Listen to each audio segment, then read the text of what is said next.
ഇതിലിപ്പോ ഞാൻ വല്ലാത്തൊരു പെടലപ്പെട്ടിട്ടുള്ളത്. വണ്ടിന്റെ അടവ് ഞാൻ അടച്ചോളണം, വണ്ടിന്റെ ഇൻഷൂർ ഞാൻ അടക്കണം, വണ്ടിയാണ് എനിക്ക് ഉപയോഗിക്കാൻ കിട്ടണില്ല, ഞാൻ എന്താ ചെയ്യേണ്ടതെന്ന് ചോദിച്ചു. ഇനി അതെല്ലാം ആർ ഓണർ കോട്ടാൻ പറ്റില്ലെന്നുണ്ടെങ്കിൽ തൊട്ടടുത്ത് ഡ്രൈവർ ഉണ്ടെങ്കിൽ ഡ്രൈവർ കൊണ്ട് ഓടിപ്പിക്കണം. എന്നാൽ ആർ ഓണറിന്റെ അഭാവത്തിൽ വണ്ടി വരാൻ കൊടുക്കാൻ പാടില്ലെന്നാണ് പ്രൈവറ്റ് വണ്ടിയുടെ നിയമം. അപ്പൊ അത് കണ്ട് ഞങ്ങൾ കാസർഗോഡ് നമ്മൾ ആരംഭിക്കാൻ പോകുന്നുണ്ട്. പലിശരഹിത വായ്പന്റെ ഏകദേശം 6.5 ഏക്കർ നമ്മുടെ ഓണർമാർ എടുത്തുണ്ട്. പിന്നെ വീട് വെക്കുന്ന ആൾക്കാർക്കൊക്കെ പലിശരഹിത വായ്പയിൽ നമ്മൾ വീട് വെച്ച് തരുന്നുണ്ട് കേട്ടോ. എല്ലാ വെള്ളവും കാര്യങ്ങളൊക്കെ ഉള്ള നല്ലൊരു ഏരിയയാണ്. 1-2-3 ആൾക്കാർക്ക് നമ്മൾ അതിൽ ഫ്രീ ആയിട്ട് സ്ഥലം തരും, ഭൂമി ഫ്രീ ആയിട്ട് തരും 2-3 ടീമിന്. ഈ വീട് വിൽക്കാനാവുമ്പോൾ പിന്നെ ഈ മനുഷ്യൻ 40 വയസ്സ് കഴിഞ്ഞ് 45 വയസ്സൊക്കെ കഴിഞ്ഞ മനുഷ്യന് പിന്നെ ഒരു വീട് തട്ടിക്കൂട്ടുക എന്നുള്ളത് പോസിബിൾ ആയ കാര്യമല്ല.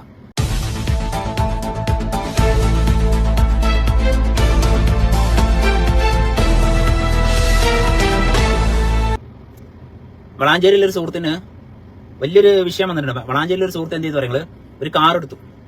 ഈ കാർ അടവിനെടുത്തതാണ്. അടവിനെടുത്ത കാറ് ആ മനുഷ്യന്റെ ഒരു മകന്, ആ വ്യക്തിയുടെ ഒരു മോന് വേറൊരാൾക്ക് കൊടുത്തു. വിൽപ്പന നടത്തി അതിന് ക്യാഷ് കിട്ടി. അതെ, ലോണുള്ള കാറാണ് വിൽക്കുന്നത്. നിങ്ങൾ ചിന്തിക്കണം, ലോണുള്ള കാറാണ് വിൽപ്പന നടത്തുന്നത്. പക്ഷെ ആ വിൽപ്പന നടത്തിയ കാറിന്റെ അടവ് ആരടച്ചോളണം? നിലവിൽ RC ഓണർ അടച്ചോളണം.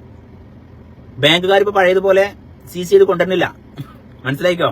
ബാങ്കിൽ നിന്ന് ഒരു വാഹനം എടുത്ത് ബാങ്ക് പഴയതുപോലെ സീസ് ചെയ്ത് കൊണ്ടുവരുന്നില്ല. ഒന്നില്ലെങ്കിൽ അയാൾ നികുതി ഷീറ്റ് വാങ്ങിയിരിക്കുമല്ലോ, നികുതി ഷീറ്റ് എന്തെങ്കിലും വാങ്ങിയിട്ടുണ്ടാവും, അത് നമുക്ക് നേരെ അറ്റാച്ച്ഡ് ആവും. ബാങ്ക് കറക്റ്റ് അടവടച്ചില്ലെങ്കിൽ നേരെ അറ്റാച്ച് ചെയ്തിട്ട് ഇവര് പൈസ വസൂൽ ചെയ്യും. സേട്ടുമാരാണ് ഇപ്പോഴും സീസ് ചെയ്ത് കൊണ്ടുപോകുന്നുണ്ട്. പക്ഷെ ബാങ്ക് പുതിയ വണ്ടി ഒരിക്കലും ഇപ്പൊ സീസ് ചെയ്യുന്നില്ല. അപ്പോൾ എന്റെ പ്രിയ സഹോദരങ്ങളോട് എനിക്കൊരു കാര്യം കൂടി പറയാനുള്ളത്, നിങ്ങൾ ലോൺ എടുത്തിട്ട് വണ്ടി ഡെയിലി റെന്റിന് കൊടുക്കുന്നവരുണ്ട്. കുറെ ആൾക്കാരുണ്ട് പുതിയ വണ്ടികൾ എടുത്തിട്ട് ഡെയിലി റെന്റിന് കൊടുക്കും. അത് ചില കള്ളന്മാര് അത് കൊണ്ട് വേറെ ആൾക്ക് മറിച്ചു വെക്കും. മറിച്ച് വിറ്റ് കഴിഞ്ഞാൽ നിങ്ങൾ പെട്ടുപോകും. ഉദാഹരണം പറയാം, എന്റെ ഒരു കാർ ഫയർ വന്നിട്ടുണ്ട്, അവന് പുതിയ ഇന്നോവ വേണം. അങ്ങനെ എന്തെങ്കിലും ഒരു വണ്ടി അവന് നല്ല വില എടുപ്പുള്ളതാണ്, 25,000 രൂപ മാസം തരാന്ന് പറഞ്ഞിട്ട് ഇവൻ നമ്മുടെ നിന്ന് വാങ്ങി. ഇവന്റെ ആധാറും കാര്യങ്ങളൊക്കെ നമ്മുടെ കയ്യിലുണ്ട്. പക്ഷെ ഇവൻ എന്ത് ചെയ്തു, ഇവൻ വേറെ ആക്കത് 30,000 കൊടുത്തു. ഇവൻ 30,000 കൊടുത്തു. ആ 30,000 കൊടുത്ത ആള് വേറെ ആൾക്ക് കൊടുത്തു. അങ്ങനെ വണ്ടി കൈമാറി വണ്ടി മിസ്സായി എന്താ ചെയ്യാ? ഇന്റെ വണ്ടി ഇയാൾ കൊണ്ടുപോയി മോഷ്ടിച്ചു എന്ന് പറയും. പ്രൈവറ്റ് വണ്ടിയാണ്, വേറെ കൊടുക്കാൻ പാടില്ല എന്നുള്ളത് ഒരു നിയമയുടെ കടക്കുണ്ട്. ഇപ്പൊ ഞാനൊരു പ്രൈവറ്റ് വണ്ടി എടുത്തു കഴിഞ്ഞാൽ അത് എന്റെ പേഴ്സണൽ യൂസിങ്ങിനാണ്. നീ മറ്റൊരാൾക്ക് എന്തിനു കൊടുത്തു എന്നൊരു ചോദ്യം അവിടെ വരുന്നുണ്ട്. അവൻ കേസിൽ പൊട്ടും. ഇനി അതെല്ലാം RC ഓണർ കോട്ടാൻ പറ്റില്ലെന്നുണ്ടെങ്കിൽ തൊട്ടടുത്ത് ഡ്രൈവർ ഉണ്ടെങ്കിൽ ഡ്രൈവർ കൊണ്ട് ഓടിപ്പിക്കണം. എന്നാൽ RC ഓണറിന്റെ അഭാവത്തിൽ ആ വണ്ടി വരാൻ കൊടുക്കാൻ പാടില്ലെന്നാണ് പ്രൈവറ്റ് വണ്ടിയുടെ നിയമം. അങ്ങനെ ചുരുക്കി പറയാം, ഇപ്പൊ അങ്ങനെ ഒരു ലോബി ഇപ്പൊ കേരളക്കരയിൽ ഉടനീളമുണ്ട്. ഡെയിലി റെന്റിന് കൊടുക്കുന്ന എന്റെ സഹോദരങ്ങളോടും ഈ ഒരു കാര്യം ഞാൻ ഉണർത്തുന്നത് സാന്ദർഭികമായി. അതായത് ഒരിക്കലും ഡെയിലി റെന്റിന് കൊടുക്കരുത് വണ്ടി അഥവാ കൊടുക്കുകയാണെങ്കിൽ തന്നെ ഒറിജിനൽ RC ഒരിക്കലും കൊടുക്കരുത്. അങ്ങനെ കൊടുക്കുമ്പോഴാണ് ഈ ചതിയിൽ പെടുന്നത്. നമ്മുടെ സുഹൃത്ത് അങ്ങനെ പെട്ടിട്ടുണ്ട്. അതുകൊണ്ട് ഞാൻ ഈ പറഞ്ഞത്, നമ്മുടെ സുഹൃത്ത് ഡെയിലി റെന്റിന് കൊടുത്തു. വണ്ടി അവർക്ക് എറണാകുളത്ത് കൊടുക്കാൻ പോകണമെന്നാണ് കൊടുത്തതാണ്. ഈ ചങ്ങായി എന്ത് കാട്ടിയ നിങ്ങള്, ഈ ഡെയിലി റെന്റിന് കൊടുത്ത ആള് ഇവന് ഈ വണ്ടി കൊണ്ടുപോയിട്ട് പുതിയ വണ്ടി ഇവന് കൊണ്ടുപോയിട്ട് വേറെ ആൾക്ക് 1 ലക്ഷം രൂപക്ക് മറിച്ചിട്ട് കൊടുത്തു. അത് ഏകദേശം 6 ലക്ഷം രൂപന്റെ കാറാണ്. നിങ്ങൾ 1 ലക്ഷം രൂപ തരും, ഇതാ RC ഞാൻ പണയത്തിൽ വെക്കാന്ന് പറഞ്ഞിട്ട് ഇവൻ എന്ത് ചെയ്തു, ഈ കാറ് വേറെ ടീമിന് കൊടുത്തു. ആ വേറെ ടീം എന്ത് ചെയ്തു, അത് കർണാടകയിലെ ടീമിന് അയാള് 1.5 ലക്ഷം രൂപയ്ക്ക് മറിച്ചു. ഇപ്പൊ ഈ ഒറിജിനൽ RC ഓണർക്ക് ഈ വണ്ടി കിട്ടണം. കോടതി എല്ലാം കയ്യിലിറങ്ങി, ഒരു രക്ഷയില്ല. കളവ് പോയി എന്ന് പറഞ്ഞാണ്ട് കേസ് കൊടുത്തു, കിട്ടിയില്ല. ഇന്നേ വരെ ഏകദേശം വണ്ടി മിസ്സായിട്ട് ഏകദേശം 6 മാസമായിട്ടുണ്ട്. അപ്പം നിങ്ങൾ ശ്രദ്ധിക്കുക, നിങ്ങളെ മുതൽ നിങ്ങളതാണ്, അതിന്റെ ഉത്തരവാദി നിങ്ങളാണ്. നിങ്ങളെ കാറായാലും ജീപ്പായാലും ലോറി ആയാലും RC ഏതൊരു സുഹൃത്തായാലും RCന്റെ ഫോട്ടോ കോപ്പി കൊടുത്താൽ മതി. ഒറിജിനൽ RC ഒരു കുട്ടിക്കും കൊടുക്കരുത്. എത്ര വലിയ ചങ്കായിട്ടും കാര്യമല്ല, കൊടുക്കരുത്. കൊടുത്താൽ പെട്ട അനുഭവങ്ങൾ കുറെ ഉണ്ട്. അത് മാത്രമല്ല, ഈ ഒരു മനുഷ്യന്റെ അവസ്ഥ എന്ന് വെച്ച് കഴിഞ്ഞാൽ അദ്ദേഹം ഇപ്പം മാസം ആ വണ്ടിന്റെ ഇൻഷൂർ മൂപ്പർ അടക്കണം, ആ വണ്ടിന്റെ അടവ് അദ്ദേഹം അടക്കണം.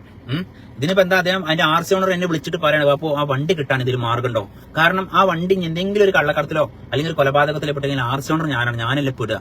അതിന് ഇൻഷൂർ അടക്കാതെ എന്തെങ്കിലും ആയി കഴിഞ്ഞാൽ, ഞാൻ ഇൻഷൂർ അടച്ചിട്ടില്ല എന്നുണ്ടെങ്കിൽ ആ ഇൻഷൂർ ഇല്ലാതെ വണ്ടി ആരെങ്കിലും തട്ടിക്കഴിഞ്ഞാൽ അപ്പോഴും ഞാനല്ലേ പെടുക. ഇപ്പൊ ഇതിലിപ്പോ ഞാൻ വല്ലാത്തൊരു പെടലപ്പെട്ടുള്ളത്. വണ്ടിന്റെ അടവ് ഞാൻ അടച്ചോളണം, വണ്ടിന്റെ ഇൻഷൂർ ഞാൻ അടക്കണം, വണ്ടിയാണ് എനിക്ക് ഉപയോഗിക്കാൻ കിട്ടണില്ല, ഞാൻ എന്താ ചെയ്യേണ്ടതെന്ന് ചോദിച്ചു. ഞാൻ ഇങ്ങനത്തെ ഈ ലോബികൾ, അതായത് ഇങ്ങനെ പൈസ എടുത്ത് കൊടുക്കുന്ന മാഫിയ, അതിൽപ്പെട്ട ഒരാളെ ഞാൻ വിളിച്ചപ്പം അദ്ദേഹം പറഞ്ഞത്, ആ ആള് എന്റെ അടുത്ത് 75,000 രൂപ വാങ്ങിപ്പോയിട്ടുണ്ട്. അദ്ദേഹം പറഞ്ഞ 75,000 പിന്നെ 1.5 ലക്ഷത്തിന് 1 ലക്ഷത്തിന് വേറെ കേസില്ല, കുറെ ഉണ്ടാകത്ത്.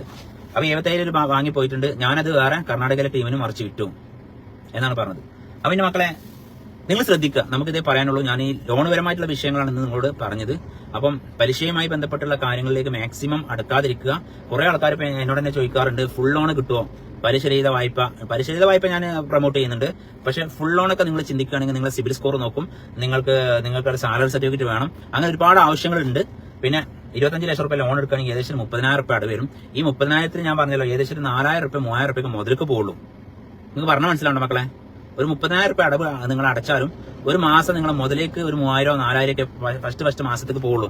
പിന്നെ ലാസ്റ്റേക്ക് കൂടുതൽ മുതലക്കും കുറച്ച് പലിശയ്ക്ക് വരും. അങ്ങോട്ട് തിരിയും. ഫസ്റ്റ് കുറഞ്ഞ രീതിയിൽ 1,000 റുപ്യൊക്കെ 1,000 500 ഒക്കെ ഒരു 30,000 റുപ്യന്റെ അല്ലെങ്കിൽ 30 ലക്ഷം എടുക്കുകയാണെങ്കിൽ ഒരു 30,000 35,000 ഒക്കെ അടവുണ്ടെങ്കിൽ ഒരു 2,000 3,000 മാത്രമേ ഉള്ളൂ ഫസ്റ്റത്തെ ഒരു 3-4 മാസം.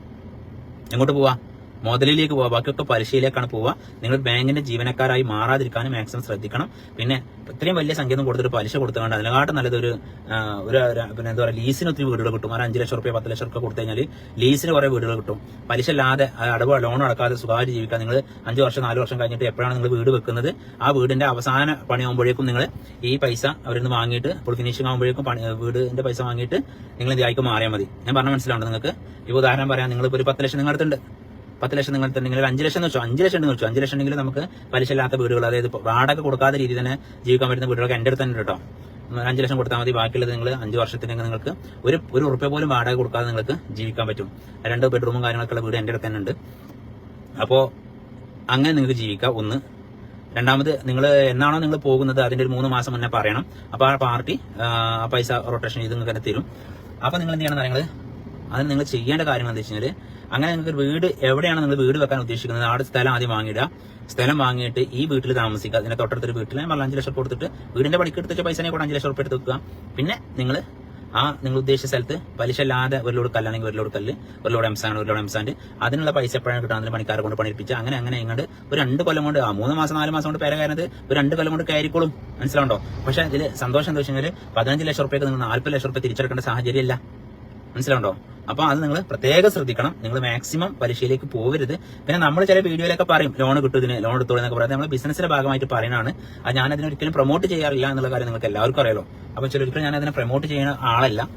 കാരണം വെച്ചാൽ ഒരാളും പലിശ എടുത്തിട്ട് ഇപ്പൊ എന്നെ ഈ പ്രോപ്പർട്ടി വിൽക്കാൻ ഏൽപ്പിക്കുന്നവരുടെ കണക്കെടുത്ത് നോക്കുകയാണെങ്കിലും അവരും 90% ആൾക്കാരും ലോൺ എടുത്തിട്ട് പലിശ കൊടുക്കാൻ കഴിയാതെ വീട് ജപ്തി ഭീഷണിയിലായതിന്റെ അടിസ്ഥാനത്തിലാണ് പല ആൾക്കാരും എന്നെ പ്രോപ്പർട്ടി വിൽക്കാൻ ഏൽപ്പിക്കുന്നത്. വളരെ കുറച്ച് മാത്രം ആൾക്കാർ മാത്രമേ ഉള്ളൂ പിന്നെ പുതിയ വീട് വേറെ വെച്ചിട്ടുണ്ട് അപ്പൊ അതിന്റെ ഭാഗമായിട്ട് കൊടുക്കാന്നൊക്കെ പറഞ്ഞു വളരെ കുറച്ച് ആൾക്കാർ മാത്രമേ ഉള്ളൂ അങ്ങനെ സമീപിക്കാറുള്ളത്. എന്നാൽ ബഹുഭൂരിപക്ഷം ആൾക്കാരുടെയും സാഹചര്യം നമ്മൾ ചോദിച്ചന്വേഷിക്കുമ്പോൾ അവർ പറയുന്നത് പലിശ കൊടുത്തിട്ട് ഒരു നിവർത്തിയില്ല, ഇതൊന്ന് രക്ഷപ്പെടണം, ബാങ്ക് ലോണിൽ രക്ഷപ്പെടണം എന്ന് പറഞ്ഞിട്ടാണ് കൊടുക്കുന്നത്. നിങ്ങളൊന്ന് ആലോചിച്ച് നോക്ക്. നമ്മളൊരു വീട് പണി തുടങ്ങുമ്പോഴേ തന്നെ നമുക്ക് 2 കുട്ടികളൊക്കെ ആയി ഒരു 10-30 വയസ്സിന് ശേഷം നമ്മൾ വീട് പണിനെ തുടങ്ങുള്ളൂ. ഒരു കേരളത്തിലൊരു 75% ആൾക്കാരെ കാര്യം പറഞ്ഞിട്ടോ, ബാക്കി ചില ആൾക്കാരൊക്കെ ആയിട്ടും 75% ആൾക്കാരും വീട് പണി തുടങ്ങുന്നത് 30 വയസ്സിന് മുകളിലോട്ടാണ്. ഈ 30 വയസ്സിന് മുകളിലോട്ട് ഒരു വീട് പണി തുടങ്ങി ഇവന് ഇങ്ങനെ കഷ്ടിച്ച് അതിന്റെ തേപ്പും കാര്യങ്ങളൊക്കെ കഴിഞ്ഞ് അങ്ങനെ മുക്കി മുറണ്ട് ഇങ്ങനെ കഴിഞ്ഞ് ഏകദേശം 40 വയസ്സാകുമ്പോഴേക്കും ഇവന് പിന്നെ എന്തായി കൊളസ്ട്രോൾ, ഷുഗർ, പ്രഷർ, പ്രമേയം എല്ലാ തേങ്ങമുണ്ടാക്കും രോഗം വന്നിട്ടുണ്ടാവും. അപ്പോഴേക്ക് വീട് വിൽക്കാനായി. ഈ വീട് വിൽക്കാനാകുമ്പോൾ പിന്നെ ഈ മനുഷ്യൻ 40 വയസ്സ് കഴിഞ്ഞ് 45 വയസ്സൊക്കെ കഴിഞ്ഞ മനുഷ്യന് പിന്നെ ഒരു വീട് തട്ടിക്കൂട്ടുക എന്നുള്ളത് പോസിബിൾ ആയ കാര്യമല്ല. നിങ്ങൾ അതൊക്കെ ഒന്ന് മനസ്സിലാക്കിക്കോ. അപ്പം ഇങ്ങനെയൊക്കെയാണ് നിങ്ങൾ ചിന്തിക്കേണ്ടത്. മാക്സിമം നിങ്ങൾ എന്ത് ചെയ്യാം, പലിശയിലേക്ക് മാക്സിമം നിങ്ങൾ പോവാതിരിക്കുക. പലിശരഹിത വായ്പ ഉണ്ടെങ്കിൽ നിങ്ങൾ വീടുകൾ എടുത്തോളൂ. ഇഷ്ടം പോലെ കിട്ടാണ് പലിശരഹിത വായ്പയിൽ പല സ്ഥലത്തും കാണാം. അപ്പൊ ഞാൻ തന്നെ വീഡിയോ ചെയ്തിരുന്നു. അതുപോലെ വേറെയും പിന്നെ പദ്ധതികളുണ്ട്. ഞങ്ങൾ കാസർഗോഡ് നമ്മൾ ആരംഭിക്കാൻ പോകുന്നുണ്ട് പലിശരഹിത വായ്പിന്റെ. ഏകദേശം 6.5 ഏക്കർ നമ്മുടെ ഓണർമാർ എടുത്തിട്ടുണ്ട്. അതിലേക്ക് ഒരു പക്ഷേ ഞാനും അതിൽ പാർട്ണർ ആവാൻ സാധ്യതയുണ്ട്. നോക്കട്ടെ, ഞാനൊരു പാർട്ണർ ആവുകയാണെങ്കിൽ നമുക്കത് സെറ്റ് ആക്കണം. നിങ്ങളുടെ സപ്പോർട്ട് ഉണ്ടാവണം കേട്ടോ. ഒരു 6.5 ഏക്കറാണ് നമ്മുടെ അടുത്ത്. ചെറിയ വിലക്ക് നമ്മൾ ലാൻഡ് സെറ്റ് ആക്കി തരുന്നുണ്ട്. പിന്നെ വീട് വെക്കുന്ന ആൾക്കാർക്കൊക്കെ പലിശരഹിത വായ്പയിൽ നമ്മൾ വീട് വെച്ച് തരുന്നുണ്ട് കേട്ടോ. എല്ലാ വെള്ളവും കാര്യങ്ങളൊക്കെ ഉള്ള നല്ലൊരു ഏരിയയാണ്, കാസർഗോഡ് ജില്ലയിലാണ്. അപ്പൊ അതിന്റെ പ്രോസസ്സിംഗിലാണ്, ഞങ്ങൾ അതിന്റെ ചർച്ചയിലാണ്. അത് സെറ്റ് ആവുകയാണെങ്കിൽ ഞാൻ ഓണറും നമ്മളും പാടെ പാർട്ണർ ഒരു കൂട്ടാന്ന് പറയുന്നുണ്ട്. അങ്ങനെ കൂട്ടുകയാണെങ്കിൽ ഞാൻ അതിന്റെ ഫുൾ ഇൻചാർജ് അതിന്റെ ഫുൾ മസൂലാക്കി എടുത്തിട്ട് നമുക്കത് അടിച്ചു പൊളിക്കണം. അതിൽ ഞങ്ങൾ ഭയങ്കര ഓഫറും കാര്യങ്ങളൊക്കെ ചെയ്തിട്ടായിരിക്കും 1-2-3 ആൾക്കാർക്ക് നമ്മൾ അതിൽ ഫ്രീ ആയിട്ട് സ്ഥലം തരും, ഭൂമി ഫ്രീ ആയിട്ട് തരും 2-3 ടീമിന്. 3 സെന്റ് ഫ്രീ ആയിട്ട് തരണം എന്നൊക്കെ പ്ലാനിങ്ങിലുണ്ട്. അത് അന്തിമ ചർച്ച ആയിട്ടില്ല. ജസ്റ്റ് നിങ്ങൾ പറഞ്ഞപ്പോൾ സാന്ദ്രിക്ക് വേണ്ടി പറഞ്ഞു തന്നേ ഉള്ളൂ. നമുക്ക് വിജയിക്കുകയാണെങ്കിൽ നിങ്ങളുടെ പ്രാർത്ഥന ഉണ്ടെങ്കിൽ നിങ്ങളുടെ നസീബ് ഖുദാ കാ ഊപ്പർ ഹൈന സബ് കുച്ച് ഖുദാ ജാനെ ഹം കരേഗാ ഹൈന. എന്തായാലും നല്ല ഗ്യാപ്പ്, വലിയ സംഖ്യ ഒന്നുമില്ല. കാരണം ഒരു സെന്റിന് 60,000 70,000 ആ റേഞ്ചിലാണ് നമ്മൾ പലിശരഹിത വായ്പയിൽ നമ്മൾ നിങ്ങൾക്ക് ലാൻഡ് തരാം. പകുതി പൈസ കൊടുക്കേണ്ടി വരും. ബാക്കിയുള്ള 3 വർഷമൊക്കെ 2 വർഷം 3 വർഷമൊക്കെ നമ്മൾ കാലാവധി ഇട്ട് തരും. അതിൽ നിന്ന് അടച്ചു വിട്ടിയാൽ മതി. എന്നിട്ട് നിങ്ങൾക്ക് മറിച്ച് കൊടുക്കണമെങ്കിൽ കൊടുക്കാം. ഇങ്ങനെയുള്ള പ്ലാനിങ്ങിൽ നമ്മൾ പദ്ധതി തുടങ്ങാൻ പോകുന്നുണ്ട്. ഞാൻ നോക്കട്ടെ, ഒരു 80% ചർച്ച ആയിട്ടുണ്ട്. 100% ആവുകയാണെങ്കിൽ ഞാൻ അതിന്റെ ക്ലിയർ പിക്ചർ പിന്നെ തരണ്ട് കേട്ടോ. അപ്പൊ അതൊക്കെയാണ് പറയാനുള്ളത്. അപ്പൊ എന്തായാലും ഇത്രയും നേരം നമ്മളെ വീഡിയോ കണ്ടവരോടും ഞാൻ പറഞ്ഞതിൽ എന്തെങ്കിലും നിങ്ങൾക്ക് ഒരു പോസിറ്റീവായിട്ട് നിങ്ങൾക്ക് എടുക്കാൻ പറ്റുന്നുണ്ടെങ്കിൽ നിങ്ങൾ എടുക്കണം. നല്ലതാണെങ്കിൽ ഞാൻ പറഞ്ഞ കാര്യങ്ങൾ എന്തെങ്കിലും നല്ലതായി തോന്നുന്നുണ്ടെങ്കിൽ നിങ്ങൾ സുഹൃത്തുക്കളിലേക്ക് ഷെയർ ചെയ്യണം. നമ്മൾ വീഡിയോ കാണുമ്പോൾ നിങ്ങൾ ലൈക്ക് അടിക്കുന്നുണ്ട് എന്നാണ് ഞാൻ വിശ്വസിക്കുന്നത്. ലൈക്കും കമന്റൊക്കെ നിങ്ങൾ നിങ്ങളായിട്ട് രീതിയിൽ അഭിപ്രായങ്ങൾ പറയണം. കാരണം നമ്മൾ ഈ ഒരു ചാനലിൽ നല്ല നല്ല മനുഷ്യന്മാരാണ്. ഒക്കെ അനാവശ്യമായി കമന്റുകൾ എഴുതാറില്ല. നല്ല നല്ല കമന്റുകൾ എഴുതുന്ന നല്ല സുഹൃത്തുക്കളാണ് എനിക്ക് എൻ്റെ ഒരു സുബൈർ ബാപ്പു റിയൽ എസ്റ്റേറ്റ് എന്ന ചാനലുള്ളത്. അപ്പോൾ സുബൈർ ബാപ്പു റിയൽ എസ്റ്റേറ്റിന് ഇതുവരെ വളർത്തിയ എൻ്റെ ഓരോ സുഹൃത്തുക്കളോടും കൂട്ടുകാരോടും നന്ദിയും കടപ്പാടും പറഞ്ഞുകൊണ്ട് ഞാൻ വീഡിയോ അവസാനിപ്പിക്കട്ടെ. Bye bye.